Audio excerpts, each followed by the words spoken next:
What is going on, guys? BrettO Live back with another video, and welcome to the Week in Review, episode 175. This is where we go over Raw and SmackDown in a WWE action figure setup style. We're going to start off with Monday Night Raw. This was a show worth watching. They were in Toronto, Canada, this night of Raw, and it was a solid show in my opinion. I'm interested to hear your opinions, so feel free to drop them down in the comments down below about Raw and SmackDown for this week.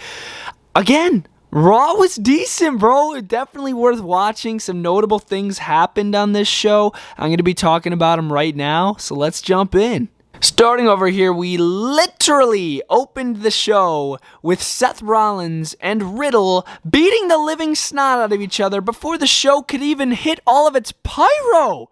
Some pyro went off, but then it stopped, and I'm like, oh my god, what's going on? The cameraman runs up the ramp, he goes into the gorilla position, and who's fighting? Seth freaking Rollins and Riddle. They're going at it, they fight out into the ring, they fight out into the crowd. I love how Triple H is starting off these shows, just starting them off with a bang, getting you intrigued right away, like, oh my god, what the hell's happening? You know what I'm saying? Just getting us intrigued right away. I love that Triple H. You're doing an amazing job enhancing this Seth and Riddle rivalry even more. Let's hope it completely culminates at Clash of the Castle. I know they're fighting at Clash of the Castle, but I hope that's their final match because I feel like this rivalry's been popping for a while now. You know what I'm saying? But I still thought it was really good to open up the show. Moving over here, we had Trish Stratus come out to the ring. Of course, they're in Toronto, Canada, her home country of Canada, and she comes out and she's talking about everything she's done in the past and this and that, basic stuff. And then she gets interrupted by Bayley and Bayley's team. They come out, they just start berating Trish Stratus, saying you shouldn't be here anymore, this, that, just basic, just stuff. And then Bianca Belair comes out to back up Trish Stratus. And then Asuka and Alexa Bliss come out to even more back up Trish Stratus, since 4-on-3. And then they kind of just back off, and then it turns into a tag team match. But as far as this promo goes, I did think it was kind of cringy. I don't know, just Trish Stratus can not talk on a microphone anymore. It's just, I don't know. Do you guys know what I'm talking about? Do you guys understand what I'm saying? Like, Trish Stratus just cannot talk. It's weird. It's just like, she's just not convincing whatsoever. I wasn't the biggest fan of this promo, but then we got a tag team match. It was Asuka and Alexa Bliss going up against Dakota Kai and Io Sky. Match wasn't too bad for the first match on the show. I definitely think it hyped up the crowd pretty well. In the end, we did see Asuka tap out Dakota Kai, but it didn't mean anything because Dakota Kai wasn't the legal man. Io Shirai secretly tagged in without Asuka noticing, and then Io Shirai was able to roll up Asuka to advance in the Women's Tag Team Championship tournament, which I find pretty freaking interesting. Well, not really, though, because Io Sky and Dakota Kai are the brand new team. Why would they make them look bad? You know what I'm saying? I could see them maybe winning the entire thing. And then, of course, we also did have Aaliyah versus Bayley later in the show. Bayley's first in-ring action since she returned. She looked pretty decent. So did Aaliyah. As far as the match, it was a match. Nothing too crazy, worth watching.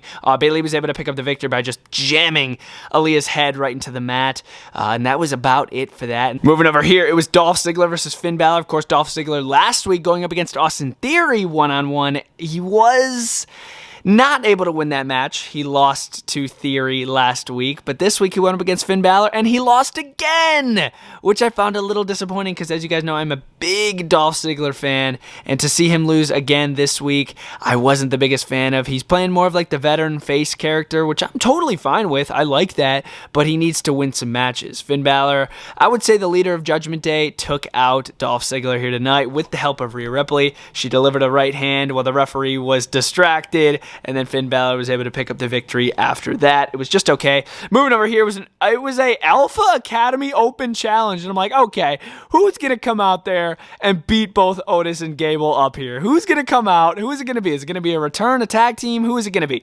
It was Kevin Owens. So Gable and Otis, they're saying their typical shoosh garbage. Kevin Owens music hits with the classic KO duct tape logo on the Titantron and on his shirt. Mattel, please give me an elite of that. Thank you very much. I only have a basic, and I want an elite of that duct tape KO logo. The match was good. He went up against Chad Gable one-on-one. He was able to pick up the victory with the pop-up powerbomb, and then he I think he got attacked by Otis after the match, but then he was able to fend him all off and take him out even more by powerbombing Chad Gable on top of Otis, which I thought was pretty cool. But yeah, just seeing Kevin Owens in his hometown, I thought was awesome. I thought Sami Zayn was going to come out, but I'm like, I think they want us to think he's more with Roman Reigns instead instead of Kevin Owens, so I understand why they didn't do that. It wasn't bad, though. Moving over here was a tag team match. It was Bobby Lashley and AJ Styles going up against Ciampa and The Miz. This match was okay up until the main spot here. AJ Styles was on ringside near the barricade. He gets attacked by a fan? Or was that scripted? Who was that random guy? Was it a local talent that they wanted to get us distracted before Dexter Lumis attacks The Miz? Like, this was so random. Styles gets attacked by some random dude, and I'm like, oh my god, was that actually a fan? But then The Miz gets escorted out or kidnapped by Dexter Lumis dressed as a security guard. So I guess he hasn't really been feuding with, or he hasn't wanted to feud with Styles. He wants The Miz? I'm confused. I am very confused. It's cool though, seeing Dexter Lumis take off that helmet that he was wearing and then take out The Miz, drag him away. Thought it was kind of cool. I did enjoy that. It did turn in to be a disqualification with the tag team match. AJ Styles was able to just hit a phenomenal form on Ciampa, and then Bobby Lashley and both of them just kind of beat down Ciampa.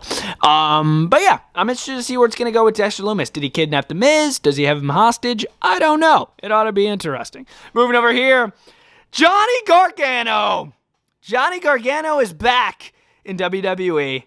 They're literally, so WWE, they played this really low-key. So they're just showing all the top Instagram photos from the week, and I'm like, okay, I don't care about this. I was watching this show recorded, so I started fast-forwarding. Literally, I started fast-forwarding. You right? They finished the Instagram photos, and I see Gargano on the screen. I'm like, wait, is this old footage? What's going on here? I'm like, oh my god, Gargano! So I back forward really fast, flipping out, and then Gargano's coming out. Freaking Johnny Wrestling is walking down to the ring.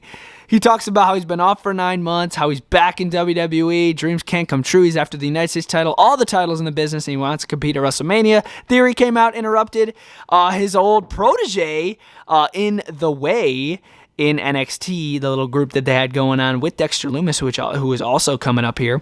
And yeah, Theory starts berating him, and then they go for the good old-fashioned high five, but then Austin Theory gets super kicked by Johnny Gargano, so it's going to be interesting to see Johnny Gargano's first rivalry up here on the main roster. I hope we end up seeing him and Ciampa collide or tag team or something, I don't know, but there's so many possibilities with Gargano. I'm very excited. In other words, it was awesome, dude. Caught me insanely off guard. So cool.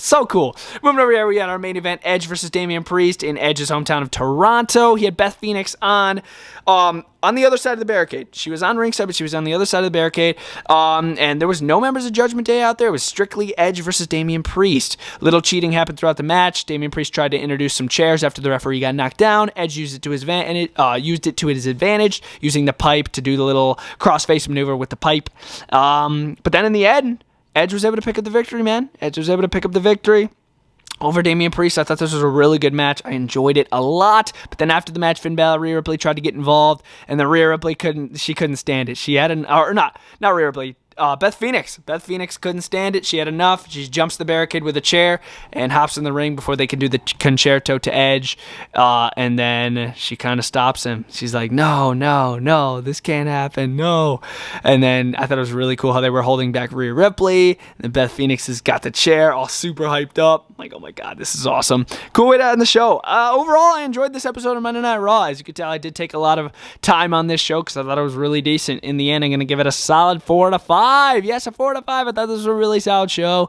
There's some weak stuff, though, obviously, like there always is. But in a whole, I thought this, a lot of new stuff, decent stuff here on Monday Night Raw. I enjoyed it, guys. Let me know what you guys thought about Raw down in the comments down below. Now we're going to jump into SmackDown. And continuing the week in review with SmackDown, we are going to jump right into the opening match of the show. And man, I loved this match. Ricochet versus Happy Corbin, one-on-one. I don't know why, but I feel like we've never seen this before. But I feel like we have. But this was such a fresh, good starting match for the show. It was hard-hitting. It was action-packed. Ricochet was able to hit the shooting star press on Happy Corbin to pick up the victory. Corbin also hit a wicked deep 6. I thought he was about to win, but he did not. Ricochet was able to pick up the victory clean in the opening match of the night. I thought that was awesome. Ricochet getting a win, clean win here on the show. I thought it was really cool. Good for Ricochet. We had Natalya and Sonya Deville win a Fatal 4-Way last chance match to to remain in the Women's Tag Team Championship tournament, which they were able to beat their contenders like Xia Li, Nikki Cross, and Doudrop, just basically some of the tag teams that lost during the tournament. So Natalya and Sonya were able to come out of that match victors, so they're going to get another chance. They had to go up against Raquel Rodriguez and Aaliyah in order to face Kai and Sky for the Women's Tag Team Championships, which is going to be popping this Monday night on Raw.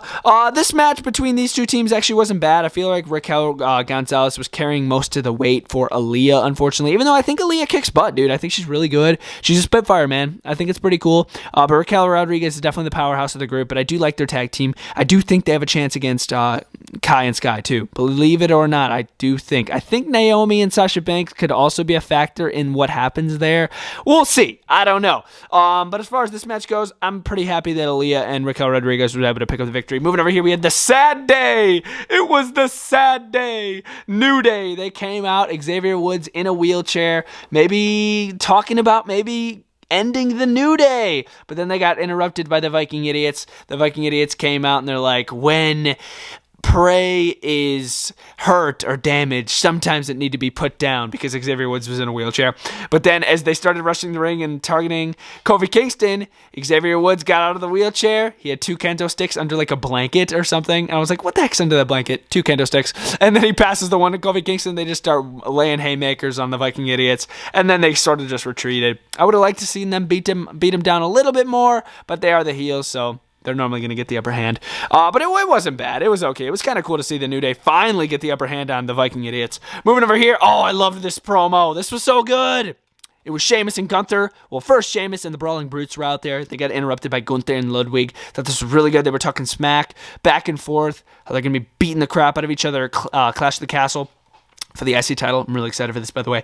And during this promo, Butch could not contain himself. He had to attack Ludwig, Butch, and Ridge. They were all going at it. But Sheamus and Gunther, they did not take their eyes off of each other one bit. And I loved this. I thought it was so cool, so unique. Normally when one person it just starts, it's an all-out brawl. But Sheamus and Gunther, they did not take their eyes off each other. I loved this promo. That was so good. Loved it, man. I'm so excited for this match, too. It's going to be a hard-hitting, just knockout brawl. It is going to be so good. It's going to be so good. Watch out for that one, guys.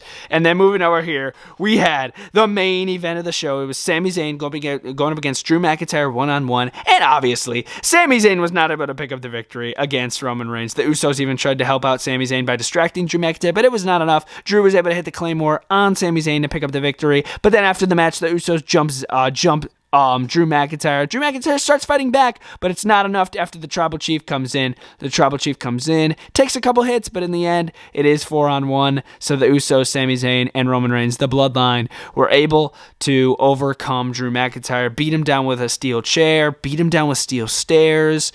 This was crazy. This was awesome. I did enjoy it. As you guys know, I do like the Bloodline, so I was all for this. Seeing Sami Zayn coexist with the Bloodline too, I thought was pretty cool. I'm interested to see what Sami Zayn's going to do, guys.